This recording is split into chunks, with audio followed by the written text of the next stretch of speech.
I always say to people who have knee-jerk answers about anything in the Middle East conflict, I go, you got an easy answer? Well, then you probably don't understand the situation. For some people, Jews are Seinfeld. Is that a good thing or a bad thing? When Jews are hurt, I feel that. There are people out there that will kill you because you're a Jew, so you might as well know what you're dying for.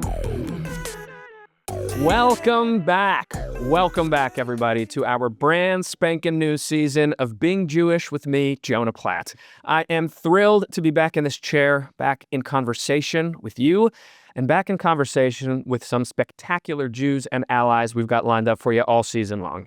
And today's guest, well, he's a doozy. Had to go big for the season premiere, right? So how's this? My guest today is a Tony Award-winning, classic movie starring generational TV comedy icon. He's also a proud Jew who has used his stature to raise money for countless organizations like Magen David Adom, ADL, Jewish Federation, the Israel Cancer Research Fund, and many more. He's the man who showed us how to double dip a chip, nap under your desk, and declare with full confidence, it's not you, it's me. Ladies and gentlemen, please welcome the Costanza Bonanza, Jason Alexander. Thank you for being here. Costanza Bonanza. Not bad, huh? Not bad. Somebody was writing. Hey. Somebody was up all night. That's right. Okay. I'm glad that's a fresh one for you. It's a fresh one. Well, thank you so much for being here, kicking off this new season. I'm just so happy to be in conversation with you today. See you, John. It's Thank good you. to see you. So for those of you who don't know, which is everybody but my wife, weekly shout out to Courtney, Jason and I have spent time together in two other environments. Yes, The most previous was I was in an acting class that you were the teacher of, Right. which was awesome. Thank you. I really enjoyed it and learned a lot. And the best part was that because I was sick the penultimate class, I didn't get a scene partner. And so when I came in the last class, you were my scene You and me partner, against the world. which That's was right. amazing getting to do that with you. That was so cool. Was I any good? Do you remember? You were very good. You were very good. You heard it. Got a future. Yes. Okay. And then the first time that we were in a room together was days after October 7th, actually. We got put into a room by Mr. Lubetsky, who trying to get on this pod. We're going to make it work one day. Daniel Lubetsky, who I know you have a long-standing relationship with. But when I came and saw you in the room, I was like, oh, Jason Alexander's engaged. And then as I learned more, it's, oh, he's not just a little engaged, he's a lot engaged. And we're going to get into all the different ways that you are engaged as a Jew and, out in public as a Jew. But first, let's start here. What does being Jewish mean to you? Like, what does it look like today for Jason Alexander? It's a shirt I can't take off, that's for sure. I believe that I walk through the world basically wearing, the history of the Jewish people on me. The way I speak, the way I think, my sense of humor, the way I was educated, the way I think about community, the way I think about comedy and communication. It all is informed by the very deep Jewish influences and roots that I have had since I was a kid. What it does not contain, much to the chagrin of many of my fellow Jews, is much of the religiosity of being a Jew. I have great faith. I'm very spiritual. I believe in God. I've never been, even when I was going through my religious Jewish training, I have never been attracted to or much of a fan of any kind of formal religious doctrine or practice. My current credo is build bridges, not borders. And I find that my exposure to religion and religious people gives me more borders than bridges. So it has never been a big part of my celebration of my Jewishness. Although my boys were bar mitzvahed, we usually have a Seder, we do the Hanukkah camp, we do some of the stuff. Joyous occasions for you? They are, and it's important to the boys. When Dana and I had to make the decisions, starting from when they were born, we thought about, are we circumcising these boys? Are we doing the bris thing? And do we send them to Hebrew school? Do we bar mitzvah them? Yeah. I think they had a far better Jewish education experience than I had when I was growing up. Shout out to Wilshire Boulevard. Yep. But, when they were railing against it, because it was taking up their weekend, they said, you guys don't even do this. Why are we doing it? I said, because there are people out there that will kill you because you're a Jew. So you might as well know what you're dying for. And I think they found the value in it. And Gabe, particularly my older son, he surprises me because he'll do some things that I didn't expect that. I don't do I don't really observe the high holidays. Gabe fasts on Yom Kippur every year. It's important to him. Um, he married a girl who's not Jewish, but there is Jewishness in that house. As I told you off camera a minute ago, my grandson is going to a temple-based preschool. Right. She's not particularly religious either, so they do Christmas, they do Hanukkah, they do, and he's exposed to everything, and that's kind of great. But to go back to your question, my Jewishness, my Judaism, um, is something I've never walked away from, that I'm rather proud of, that informs everything I do. And the only crap I take is that people go, "But you changed your name." And I go, "I didn't change my name. You have a took stage a name. stage name. If you look at my license, I can't get on a plane without being Jay Greenspan." That's when you called me earlier. Jay Greenspan popped up on the phone. You bet. My real name is Jay Scott Greenspan. And my mother named me Jay, but always called me Jason. And I was going to be Jason Scott. That was always my fantasy. And I got to the front of the line and they said, "You want a stage name?" And I went, "Jason Scott, please." They checked every spelling there was. Scott with a K, Scott with two T's, Scott with one T. Even Jason, Jaisin, spelled like raisin, was taken. They went, "You can't have Jason Scott." Wow. And in that moment, it was the first time I thought, well, I bet my dad probably feels not great about me even wanting to lose his name. And I thought, oh, he's Alex Greenspan. What if I was... And I went, "Jason Alexander?" And they went, "Sure." And it was that's how it happened. It was I love not that. even a moment of thought. That's a great stage name. Yeah. It's served you well. It's been fine. I read in an interview last year while we're talking about the sort of religious vacuum that you found like your Hebrew school to be all form and no content. And with that vacuum, you saw your own content, which was filled with spirituality, but not necessarily religious spirituality. Right. You say that you're spiritual, you have your connection, you have your faith. Like, what does that mean for you? Like, how do you connect to God? Or like, how much are you doing that? So, it really became better defined for me when my boys were born and they started saying, "What do you believe, Dad? Do you believe that we exist after we die? Do you believe?" And I remember saying to Noah, my younger son, I said, "I really don't know, Noah, but I said, there are people who believe that our spirit continues and that in a way it gets recycled and we become new people or we become new creatures and we have different experiences. But the same people that believe that often tend to believe that we are all parts of a sort of bigger soul and that we are literally soulmates and soulmates travel together." And he said, "But do you believe that?" And I said, "Well, here's the crazy thing. The very second you were born, I knew beyond a shadow of a doubt, if I had to give up my life to protect you, I would do it. Why would I do that for a stranger?" So I said, "I don't know. I think we're connected." So in starting to talk like that, I started to think about, well, what do I believe? And I started to read some really fascinating spiritual-based books. And where I got to is a place where I am happy to believe that time, space, in our world is a creation, and a creation by a purposeful and sentient something.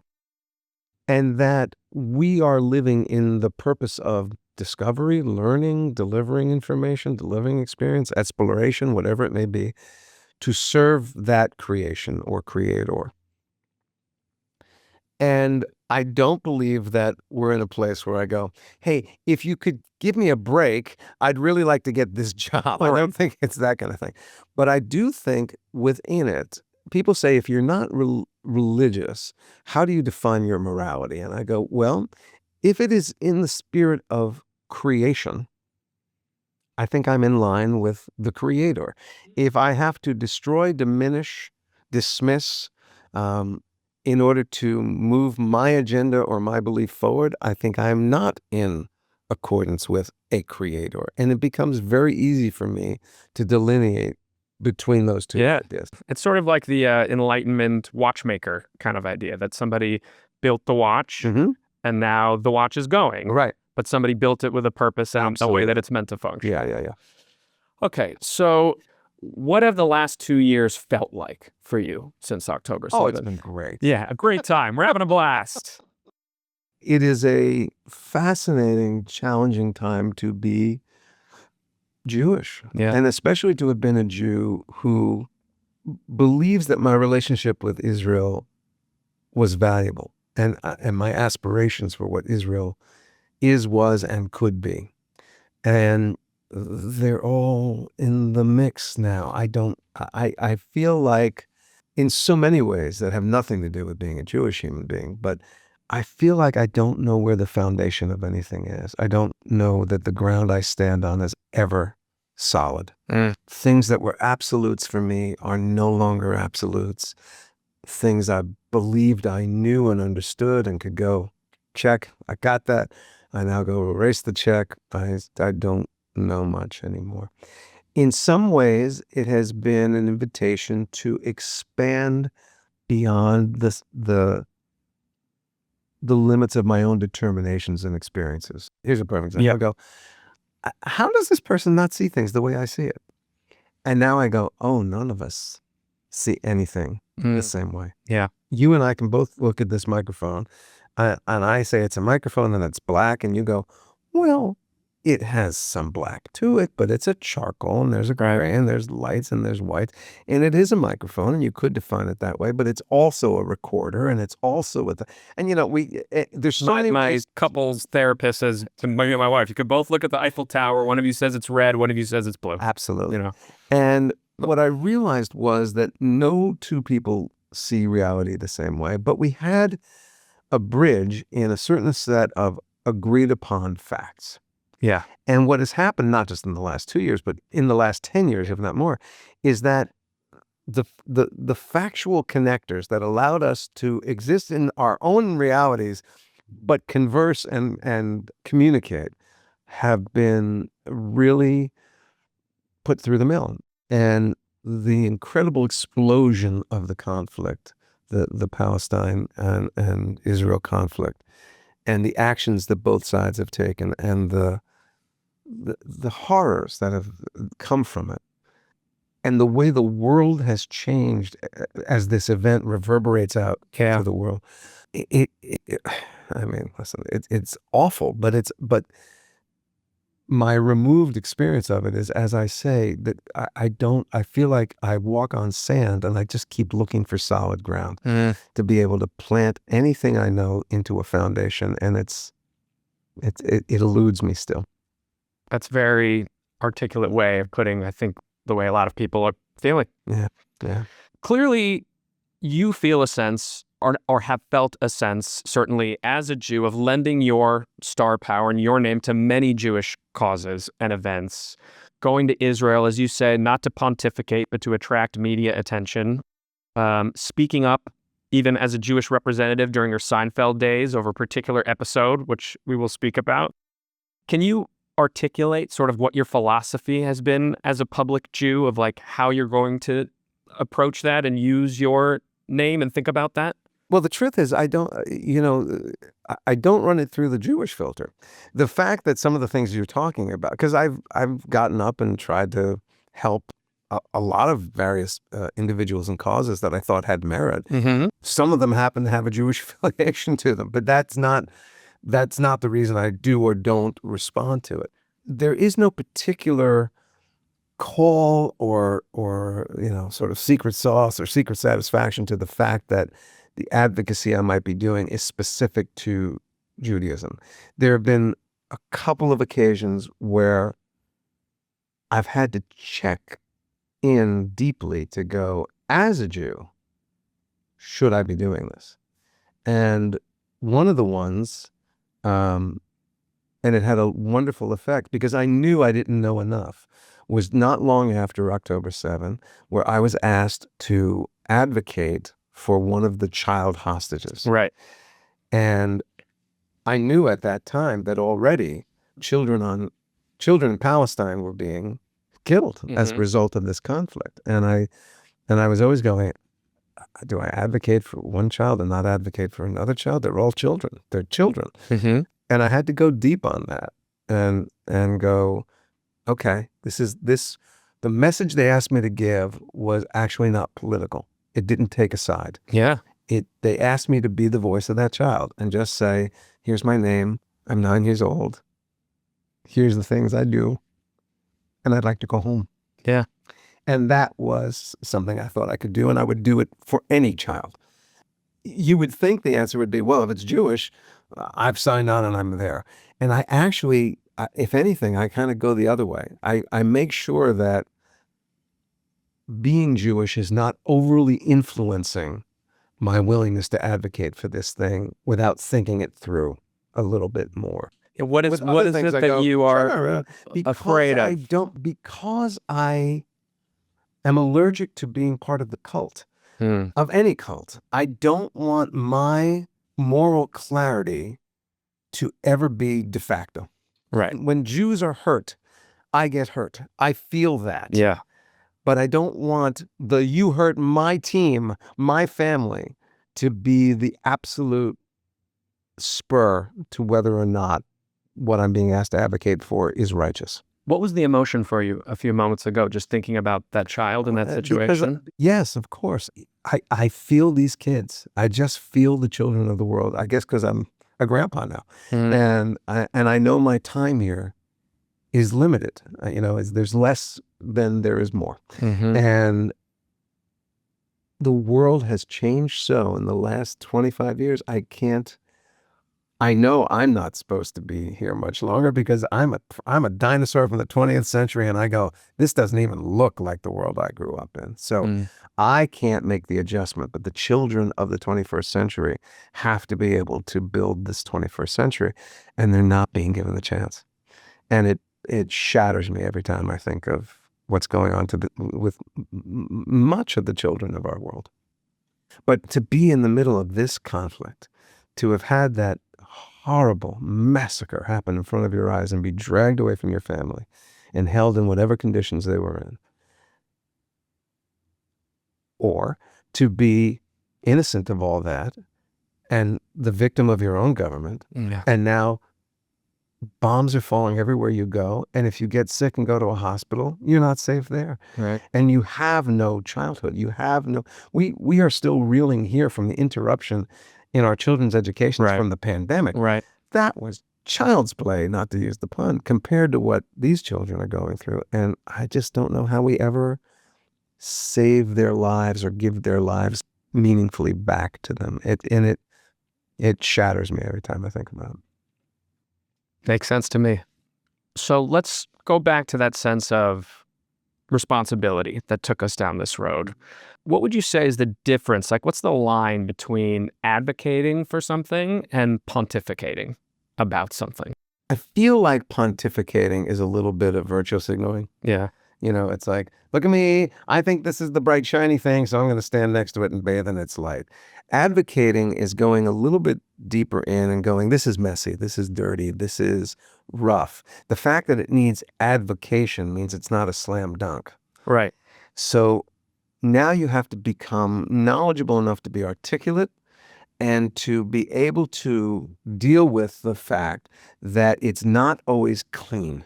And that if you stand up and advocate for it, some of what's messy and dirty is going to get on you. You have to be willing to go, okay, it's still the value of it is worth that for me. Pontification in this world is actually more dangerous right now than advocacy. Why do you say that? Because if you make a glib comment, if you go with the, oh yeah, I believe blah, blah, blah is right, because you saw it on the internet and you read 2 sentences about it and you go, that's right, because it seems bright and shiny and right. Half the people that you have just said that to are going to go, right on, brother, and the other half are going to go, you are the worst vermin in the world. Sorry for the Southern accent. I don't know why I went that. Vermin. Sorry, Southern people. I didn't mean to do that. I was just trying to do a thing. I used to do more of that online, and I've backed away from it, not because I am afraid to do it, but because I found it ineffective. Because it's not a real conversation. You can't get into the complexities of a conversation. Sure. So I was either preaching to the choir or antagonizing the opposition. Right. And I thought, everybody that would knee-jerk oppose me if I said this online, if I got into a room with them and I started with, what do you care about? We're going to have a lot in common.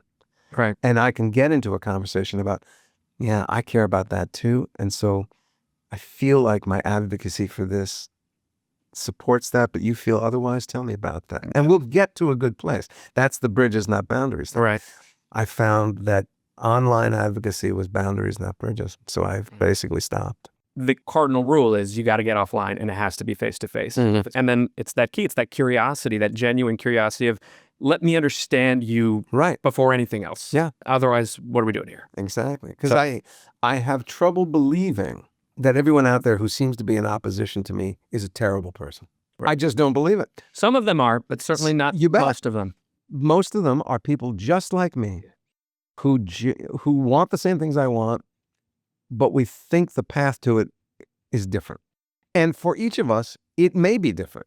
And we have to make room for those differences if we're going to cohabitate in this space. And so, but that doesn't happen on a, 148 character blurb on an online site. So. Exactly right. Did you happen to catch that list of Hollywood folks boycotting working with Israel?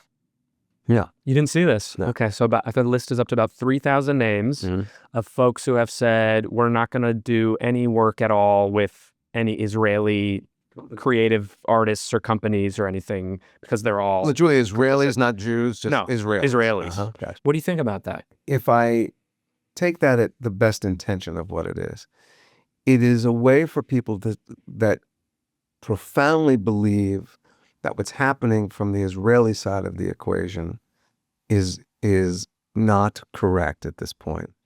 It's a way for them to say, how do I communicate that in an impactful way to try and make change? And the only way I know is to say, well, I will withhold my cooperation, my services, my collaboration. That makes sense to me to a certain degree. The trouble is it can smack of other things. First of all, it can smack of anti-Semitism. It can. It's hard to delineate having something to say about the government of Israel's approach to this conflict is different from the government of Israel's approach to other things in Israel, is different from the existence of right or wrong of Israel, is distance from the existence right or wrong of the Jewish people. I mean, it's very different stuff. And it's hard to make a bold stand against one without it being equated with the rest. And very hard for them to articulate that even if they wanted to. The other part of it is it impactful? Does it make a difference? I don't know. And the third part is, how informed are you when you make that choice? Right. Because it can be pontificating and not advocating, to use our example from before. And I'm not accusing anyone on that list of being one or the other, but it can be that if you don't have a profound understanding of the entirety of it. Because I always say to people who have knee-jerk answers about anything in the Middle East conflict, I go, you got an easy answer? Well, then you probably don't understand the situation. Because, the Israelis are really smart. And the Palestinians are really smart. Yeah. And they haven't figured it out. So you got it. You figured it out from over here. Right. In Van Nuys. Great. Terrific. You must be unbelievably smart. Right. The part of it that bothers me the most is you listed three things. The second one is the impact. And if your goal is to impact the government, impact the conflict, taking it out on, hairdressers and makeup artists, the most actually liberal part of that country, absolutely, I don't think is the way to do it. I know, but you're talking about people that are so far removed from the conflict, right, that they're trying to exert some sort of wherever they can, hoping that it will ripple back, reverberate back. I get it. I get it. Mm-hmm. How else do you communicate to the top of the food chain your stance that I can't support you if this is going to be the path you go down? Right. It's very hard to do it, and that's why anytime somebody says let's boycott, let's you go, it's a double-edged sword. Yeah, because it hurts innocence, possibly with even more impact than it hurts the guy at the top. Yeah, So, for sure. Yeah. I think that's a good perspective to hold. You have a quote that I really like that I want to read back to. Acting is a pretty useless profession. It serves the actor because it is our passion and joy, and it can provide great joy to the audience as well. I just appreciate you saying that because I feel the same way. And I think a lot of time, actors sort of speak as if, there's a higher calling there, or they're really impacting things in a meaningful way, which of course entertainment and joy and, feeling like you're being seen with what you're is hugely important. But at the end of the day, You're doing it because you like doing it. That's what you got into it for. Now, you may I found that I stumbled into a grace that I didn't realize was possible in my profession. And I've told this story a couple of times, but I'll truncate it and share it with you. So my mom was a nurse and a nurse educator all her life, and she really did want me to go into medicine. I mean, she'd try. I had many jobs in the hospital. She really tried to push me that way. And when I knew that, I was going to potentially have some success as an actor, and I was certainly going to pursue it, I actually said to her, "Sorry, Ma," because she always used to say, the greatest life you can live is a life of service. Mm-hmm. If you can live a life of service to other people, no matter what you do, you're in the sweet spot. Yeah. And I'd said to her, I think I'm kind of serving me. Yeah. I'm sorry. It's pretty good. I don't know how to. I'll try and do some other nice things along the way, but I think my general work in this life is going to be very self-serving. And it wasn't really till I got Seinfeld and Seinfeld started to click, where the quality of the interactions with the fans changed from, "Hey man, I love your work. Hey, you're really funny. Hey," all that good stuff. Right. Which again is sort of like, "You're great. Yeah. You're great," into what happens all the time now, especially since it's still out there in a big way. I hear from people or meet people every week who come up and say, I was going through dark stuff. I lost a parent or a child. I was unemployed. I was financially, my health was gone. I was serving overseas. I mean, just things were dark. You got me through. Wow. I could watch what you did with your friends, and I could laugh again, and I could get clean for a little bit. And when I started hearing that over and over and over, I went, oh, there's a service to this. If you're lucky enough, there's a service to this. I love that. I love hearing that. So let's talk about Seinfeld, that old chestnut. Seinfeld. That was a TV show? Yeah. Okay. That's when I was just a kid. Yeah. I didn't really watch it. Yeah. Okay. So Seinfeld, very Jewish show in the specific New York Ashkenazi kind of way. Mhm. Are there any particularly fun Jewy bits or moments that stand out to you, or that maybe you influenced their inclusion? Oh, I didn't influence crap. Nothing. But no, I think, when Judaism was allowed to, enter the show, it was always really fun. I mean, the most blatant, because the cards are on the table, is Bryan Cranston's character, Tim Whatley, the dentist who converts to Judaism for the jokes. Just wants to be in on it. And Jerry being offended not as a Jew, but as a comedian. Right. I think that kind of stuff was great. When they allowed themselves to embrace these characters that Jerry and Larry knew so well from their own lives, Yeah. that was always glorious fun. I know people think there was some sort of stance about it. There really wasn't. Yeah, no. Jerry and Larry would both tell you, character was not important, plot was not important, nothing was important. Funny. Is it funny? Jokes. We do it. Right. That was it. There was one Jewish themed episode that you didn't find so funny. Yeah. Called The Bris. Yeah. Season 5, episode 5. You come to the table read, and the portrayal of the Moyle character was so offensive that you spoke to Larry David about it. What was that decision like for you to I'm going to approach the boss and talk about it? Well, I had done this once or twice before, Okay. not about Jewish issues, but Anything that wasn't George related that you'd gone up and spoken to him about before? well, the famous one is that very early on, within the first 4 episodes, when Julia was not in the pilot, and then she was brought into the show. Thank God. Right. But there was an episode called The Pen where Jerry and Elaine go down to Florida to visit his family, and Kramer and George are not in that episode. Now, I was a New York-based actor living out my dream. My fantasy as a kid was to be working on Broadway. The 1980s, my whole career was on Broadway. Yeah. I was making a great living, living in New York. I wasn't looking for film and television, and now suddenly I'm in this TV show that I'm enjoying. I like it very much, but it's not building fast. It's sitting on the bubble. Right. And the head writer writes me out of an episode. So I went to Larry at the next table read and went, if you do it again, do it permanently. If you don't need me to be here every week, I don't need to be here. Now, if I had known what Seinfeld was going to become, I would have shut my damn mouth. But at the time, there was no indication of that. And I knew that I had a career that I loved back in New York. So I could say it with conviction. So Larry was used to seeing me coming on occasion. Okay. The thing about the bris was that the character of the mohel, which, especially the non-Jews, is one of these very cloaked in mystery. And what the hell is this? Where you cut off the foreskin of the penis in this primitive ceremony, you mutilate the child, and it has all kinds of. If you want to look at through an anti-Semitic eye, this is an easy portal to look through. Yeah. And here, to my mind, it's the first depiction of the mohel on television that I've ever heard about. Right. And you're writing him not as a flawed character, that's fine, as a child hater. Right. A mutilating child hater. And I went, Larry, I can't stand behind that. You can't do that. I can't. You can do it. I can't stop you. But I won't be in that episode. And if asked, I will speak out against it. I'm telling you, it's hard to bump me as a Jew. I give you lots of leeway for Jewish humor, and you can walk all kinds of lines with me. But that was a bridge too far.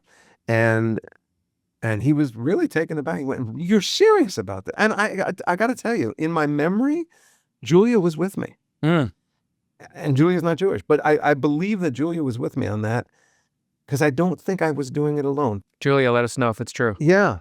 But anyway, they did a major pass on it and tried to soften it. And I went along with it. I still thought it was an offensive episode. It's not. Did you feel that as you guys were shooting that scene? Yeah, I did. I can't speak for anybody else. No. I just thought, this is not making it funnier. I mean, there's lots of ways to present, if you were a nervous mohel, that's funny. Yeah, that's it. That's the a guy who needs a steady hand. You'd have fun, but to make him unbelievably unpleasant. Right. Obviously, we have a different mindset in the culture these days, in the way that we think for all cultures, how we're presenting things. So, now knowing that that's a thing, that like for some people, Jews are Seinfeld, like that is a Jew. Is that a good thing or a bad thing? There's plenty there. If you hate the Jews, there's plenty there to go see. And if you find the Jewish people to be different than you, but interesting, there's plenty there for you. And if you find the Jews to be entertaining as hell, there's a lot there for you. Whatever window you want to have on Judaism, you can find the backing for it in our show. All right, last Seinfeld thing. I've actually been quoting a Seinfeld thing in my Jewish advocacy lately. I'm talking about the Jewish people in this country, and I say we need to be opposite George. Because the keeping our heads down, trying to blend in, trying not to annoy people, like diminishing ourselves for the hope of being left alone, doesn't work. And we need to be opposite George. Like, what is the opposite of that? Let's see if that works. I think that's what we need to do. I think we as Jews need to be, loud and proud and normalize that we're here, we take up space, we celebrate our accomplishments, we don't, downplay them. All of the opposite things. So the way I've been referring to it in my meetings is we got to opposite George this thing. There's a lot that I agree with you on about how, for reasons I don't fully understand, a lot of American Jewry does keep their head down. You don't make trouble. It's a fear thing. I think for at many times in our history, I mean, almost our entire history, it was a survival tactic. Absolutely. But we're fortunate, I think, where we are in this country now, that we are not in imminent physical danger here. On Friday. Let's talk again on Monday. I don't feel that way. Sure. Some may disagree with me. I know some people feel very unprotected and on edge. I feel safe in this country physically, generally, as a, the millions of us that are here. However, was it 6-7 million Jews or something? And I think clearly the keeping your head down thing, it didn't work. Like we're people. No, and there's no reason to do it. But I also, what went through my head as you said that was, it's how we started the conversation by saying, you might as well have Jew written across my forehead. I so am. There's no downplaying. Well, I'm not talking about you. Right. But I mean, a part of me is interested in exploring in my own mind the need to stand up and assert, I am this and Jew. Why can't I just be this? What's I am this? Well, whatever it is, whatever I'm standing up for, whatever my morals, my values, my accomplishments, my contributions, whatever it is. Why is there a positive side to also asking everybody to filter them through, and I'm a Jew? And I would say that of any group. And I am of this group. I am of this people. I am in this tribe. I am part of this community. Does it make what we're celebrating more important, more impactful, more valuable? And I wonder if that's part of the perceived head down as well. I don't want to be prideful. Part of what we know about Jewish history, and part of perhaps one of the root causes of anti-Semitism, is especially in the diaspora, Jews, though small in number, have succeeded disproportionately. And it may be that we don't want to tout our success, whether it be career, finance, education, accolades, whatever it may be, because we don't want that trope to be part of the machinery of the anti-Semitism. So there's that's both accurate. sides of the equation. If we hide and keep our heads down, no one will know anything about us. They won't think of us as Jews. They'll leave us alone. The other side is, if I go, oh my God, thank you, Hashem, for everything I've been able to accomplish. Yeah. Everyone will go, Jew. So, I mean, you're damned on either end of the exactly. spectrum. So if you're damned either way, I think we should at least, take ownership and be proud of who we are and happy with our accomplishments. If they're going to come after us, whether we hide or whether we say, I did this. Yes. Because you're right. I mean, that's where the fear is. The fear is that if you say, look what we've done, this isn't this great, an amazing thing, people are going to go, see, it's what we said. They're right. controllable. Yeah, of course. But they say it anyway. Yeah. Right. Okay, so let's move on to some of your other Jewish projects. You've gotten to do a lot of Jewish I had stuff. so much Jew in me. You really do. So last winter, you played the iconic role of Tevye at La Mirada. Yeah. Shout out to La Mirada. I was in Floyd Collins there in 2014. Sure. The ovation-winning production. Well, good for you. Thank you. I got nothing. Yeah, well, I read Tevye, at least was sort of a bucket list, always wanted to play that role. So you got that. Yep. Well, how was that experience? Magical. Magical. For a number of reasons. One is the show was everything I hoped it would be and more. Do you mean as a production or as the role? An entity itself? I've always loved the show, and I thought, do I love the show because when I hear that music, it hits a chord in me that goes back thousands of years? Do I love it because I recognize the voices in it? Why do I love it? And what I found out for me, at least in that production, was there are things contained in that show that are so hugely magnificent that I was not fully aware of. And then that company of actors became one of the most special ensembles that I've ever been a part of. They just were magnificent people. And we did it at a time where it became unbelievably meaningful again and impactful again, because we went into tech rehearsals the night after Trump won the election again. And the fears that were immediate in that community of our Fiddler show about what will happen. He's very anti-immigrant.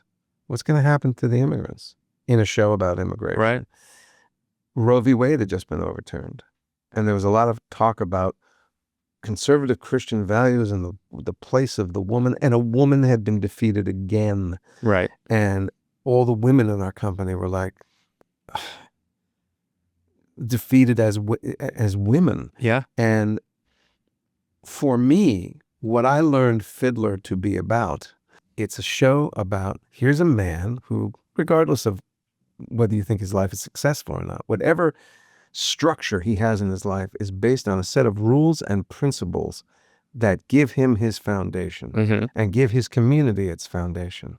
And they're mandated by God, and they don't work for his children. And 3 times, I'll cry again, 3 times in the show, his daughters beg him for the space to be who they are. And even with Chava, at the very end, when he says, God be with you, he chooses his children. Yeah. Over God, over community, over structure, over everything else. That, to me, was why that show had to be done at that moment. And it, based on the audience's reaction to it, people who had seen many, many productions of Fiddler said, I've never seen it before. Wow. That's beautiful. Yeah, it was great. That's awesome.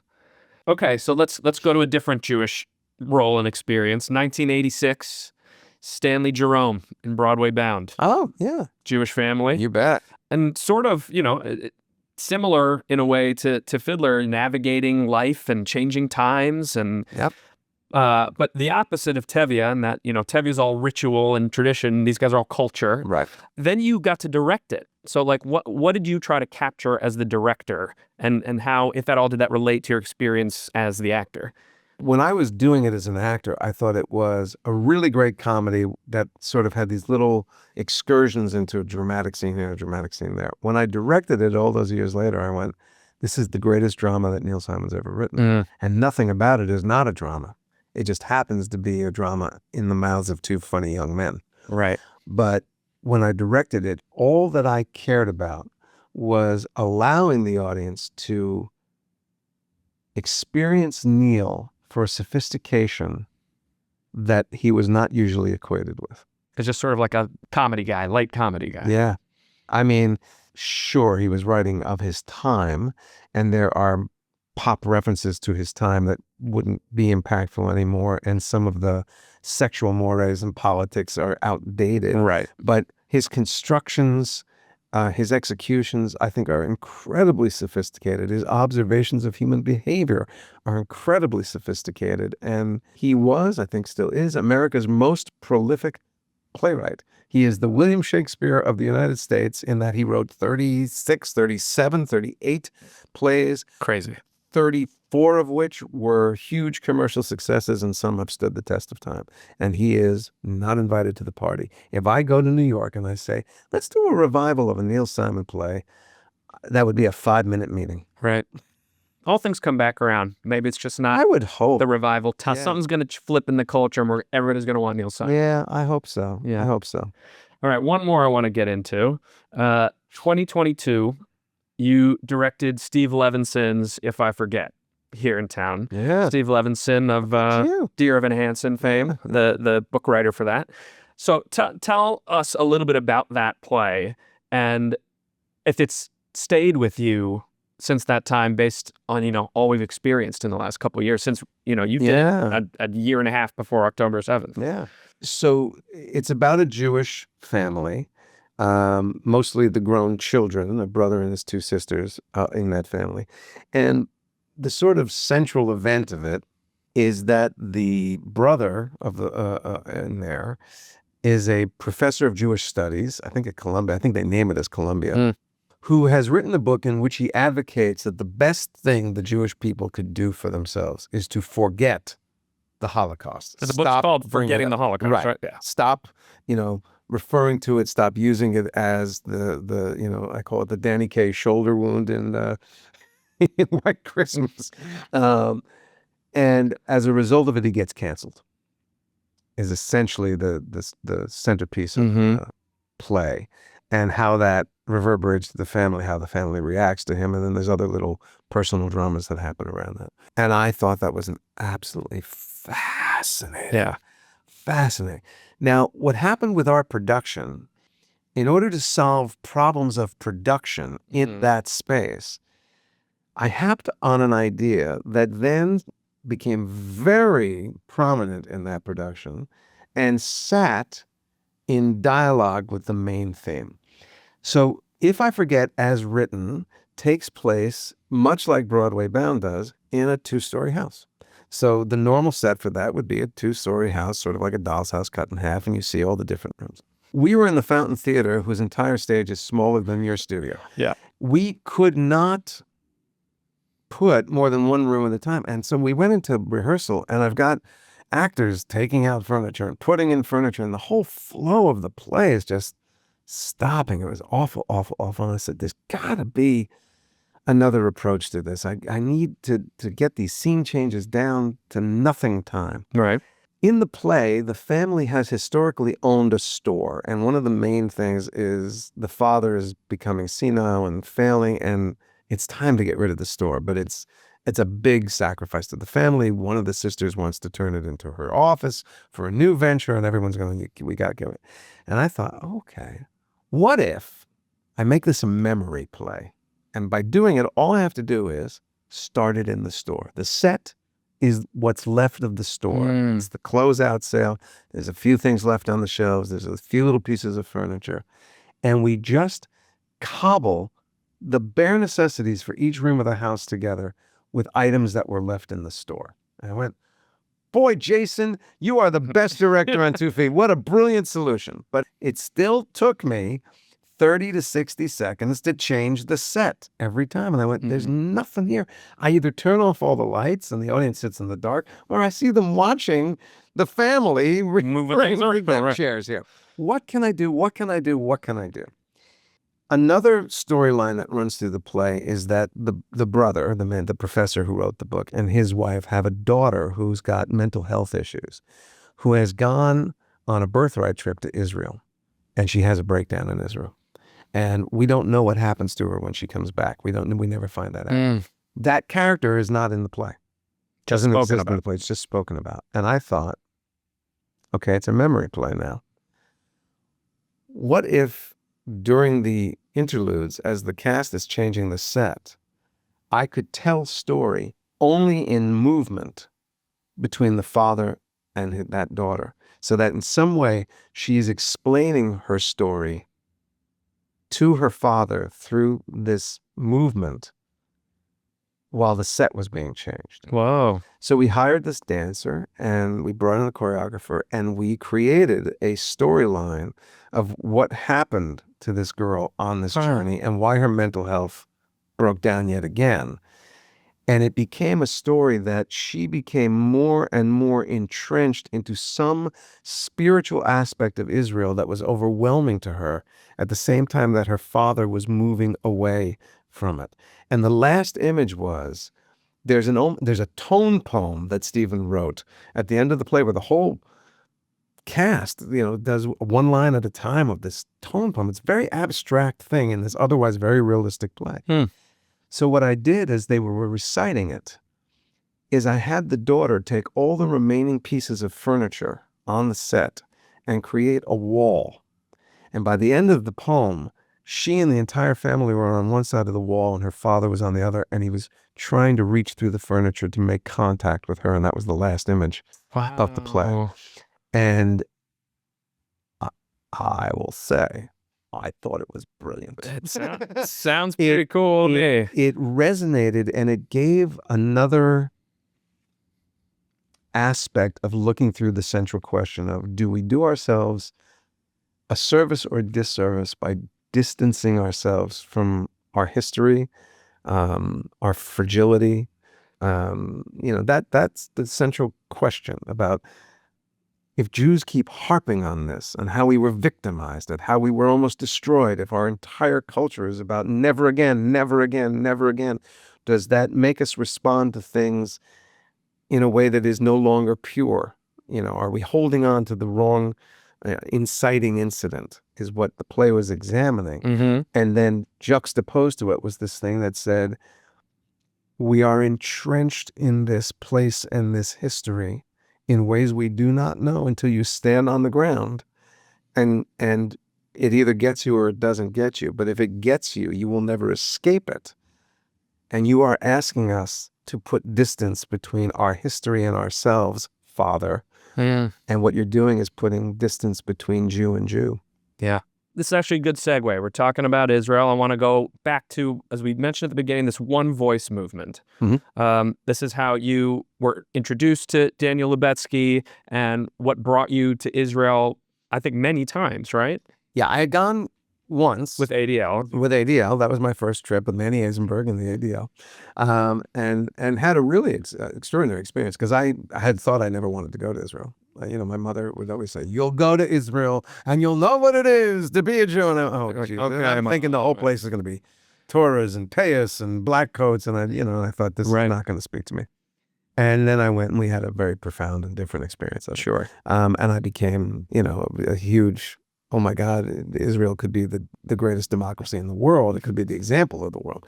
But then when Daniel invited me back and I started, seeing it through all kinds of different lenses, that was really engaging. Okay, so I want to hear all about these lenses. So first, let us know it's now called Peaceworks Foundation, but what was One Voice movement all about? So One Voice was an offshoot of Peaceworks was a business venture that Danny had started. It was not just Israel and Palestine, but it was peoples or nations that were in some sort of conflict. And he would go to a pecan farmer in one place and an olive oil grower in the other place, and he'd make a product that involved pecans and olive oil, and he'd go, now you're in business together. And he was using business to build bridges. Cool. And in doing so in Israel and Palestine, he partnered with a gentleman named Mohammed Dawarsha. Mohammed was an Israeli Arab. And anecdotally, in their experiences of both the Palestinian people and the Israeli people, what he found was, and this was back in the early 90s, the vast majority on both sides of the people were moderates. Right. And not only were they moderates, but if you really asked them, they went, it's going to be a two-state solution. And they could tell you most of what the major policy planks were going to wind up looking like. They could tell you. Yeah. And so Daniel and Mohammed determined that what was keeping the process from happening was a failure of leadership on both sides. Of course. So they said, what if we could create an organization and a movement that allowed the majorities on both sides, the people, to, in essence, negotiate their own plan for peace, their own settlement for a two-state solution. And they would vote on topics back and forth. Where there was consensus, they would build. Where there was disagreement, they would bring in experts to see if they could find a way to create consensus. And they would pass this ballot back and forth between Palestine and Israel. And eventually they would have a document for peace with a two-state solution that the people would then take to the leaders and go, do this, and we'll agree to it. And you won't have to sell it to us. We got it. And I thought, that's brilliant. And what they lacked at the time that I met them, as Daniel said, peace initiatives in Israel are like Kleenex. Everybody has a box of them, so you can't get any attention for them. And if you can't get attention, we can't get investment. We can't get people behind the movement. Right. And he said, if you would come to Israel, Seinfeld is such a thing, the press will come. And I said, so what you're saying is I go, the press comes to see me, and I go, so glad you're here. Here they are. These guys. Yeah. And I remove myself because I'm not part of the solution. I'm not Israeli. I'm not Palestinian. If I know my place, I can do this. And it was really Mohammed who got me to go. Mohammed told me in our first meeting, he told a story about his son Fadi that broke my heart. Again, as a father, he was talking about Fadi, I think, was 12 years old at the time, and he came to his dad and said, Dad, remember when I said I was the worst in my class in math, and I was struggling, and I said to you, Dad, I'm going to be the best in my class, and I did it, right, Dad? And he said, you did, Fadi, you did. And he said, and remember when I started on the soccer team, and I was really not a very good player, and I said, I'm going to be the captain of the soccer team, and I worked at it, and I became the captain of the soccer team, and I did it, Dad, do you remember? And he said, yes, Fadi, I know. And he said, Dad, I'm going to be a martyr. And Mohammed turned to us and said, I need your help so that my son doesn't keep this promise. Wow. And, you can see what it does to me. It kills me. And so I went right up to Daniel and Mohammed and I said, I don't know what I can do for you, but if you do, I'm willing to do it. And that's how I got involved with them. And that was the auspices of going to Israel for the first time. And then through Daniel and Mohammed, eventually on one of my trips, I did something that most Israelis hadn't done. I was taken into Palestine. I went to Ramallah. I went to Kilkia. I went to the outskirts of Gaza and met the Palestinian board and met many, many, many, many Palestinians who were engaged with One Voice, some all in, some speculatively, and had great conversations and got all that other perspective to it. And it was an amazing time. You mentioned earlier that you don't always or often celebrate Yom Kippur. Mm-hmm. Will you be reflecting at all this upcoming Yom Kippur? You want a crazy answer? Yeah. So I reflect every day. Yeah. I end my day writing in a daily journal about all the things I would be contemplating on a Yom Kippur. I actually get annoyed on Yom Kippur. You I just get the one why day? today? Right. Why today? Why isn't the rule do this every day? And I'm sure there's a, Talmudic answer to that I don't know. There always is. Right? There's nothing if not answers in that Talmud. Right. I'm with you on that.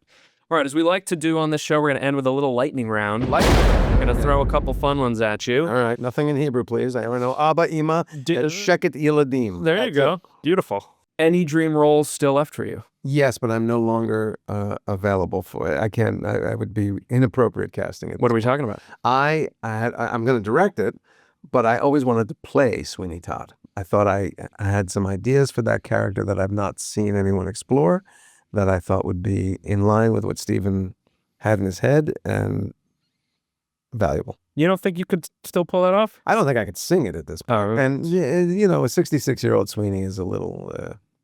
I should be the judge at this point. What's the George line people most quote to you? Probably I was in the pool. Oh my God. I'm sorry. I thought this was the baby's room. I'm really sorry. I was in the pool! I was in the pool! The one I usually quote is Serenity Now. Serenity now! Favorite Israeli food? So I don't understand. I guess I do understand because they've told me that it's the fact that the produce is grown in soil that is not, it's very challenging soil. Right. Gives their produce flavors that I don't find anywhere else. So really, what I lived for every day was the Israeli salad, the chopped tomato, cucumber, onion, olive oil, salt. And I went, this is like crack cocaine. This is amazing. That's awesome. And by the way, only in Israel do I have that experience. Right. I've had Israeli salads all over the world. Totally. They don't taste like that. What's your bagel order? You can't go wrong, with Novi, cream cheese, onion, olive, cucumber, lettuce. You can't go wrong. Lettuce? Yeah. Sometimes, though, and most recently, Okay. whitefish salad. It's the whitefish salad. With all of the other condiment stuff? Well, I don't know. When I go fish on a bagel, it's mostly just like cream cheese fish, maybe onion, maybe tomato. Yeah, you're not. Yeah. You're dragging it. Where are you garden from? We asked this of everybody. Challah, rip or slice? Rip if I'm eating just the challah. But the best French toast on the planet is challah French toast. That's what I'm You gotta saying. Slice it up. That's what I'm saying. Yeah. Last one. Sure. You've got a rapt Jewish audience here. Do you want to leave us with any words of encouragement or wisdom or love or final thoughts? It's the thing I've been saying everywhere I go, and a thing that I'm slowly learning to do myself. We go nowhere by asking questions like, who did you vote for? What party are you part of? What tribe do you belong to? Where do you live? Where did you grow up? Where did you do, the things that kind of define us or pin us to an ideology or a position the question that I try to lead with more often than not now is, tell me what you care about. And I'll know exactly who you are and exactly who we are together. And it is the best introduction to a new person that I can find. Tell me, what do you care about? I love that. That's great. And what I find is, for the most part, there's a commonality to what human beings care about. Well, that's what those other questions are for. Right. Ostensibly is what can we connect on? What do we have in common? This is such a more direct way of getting there. Yeah. I love that, Jason. Jason, thank you so much for Jonah, being this here. was more painless than I thought it would be. I'm so glad. You've proven to us that it's not a lie if you believe it, and there's always another marble rye worth fighting for. Wow, look at you. By God, you've done the research. Another huge thank you to the master of his own domain, Jason Alexander, for joining me for our season premiere today. Make sure you check back here Thursday as we will be continuing to release our second edition of the show, 30-Minute Mensches, every week for the foreseeable future. That's a double dip of being Jewish, so be sure to subscribe to us on Apple, Spotify, YouTube, or wherever you get your pods so you don't miss an episode. We've also got a gorgeous new website at beingjewishpodcast.com, and we're finally selling merch on it. Yes! So have a look around, grab your favorite BJJP swag, and rock it out with us. All right, I'll see y'all back here for the next Worlds Colliding episode of Being Jewish with me, Jonah Platt. Serenity now!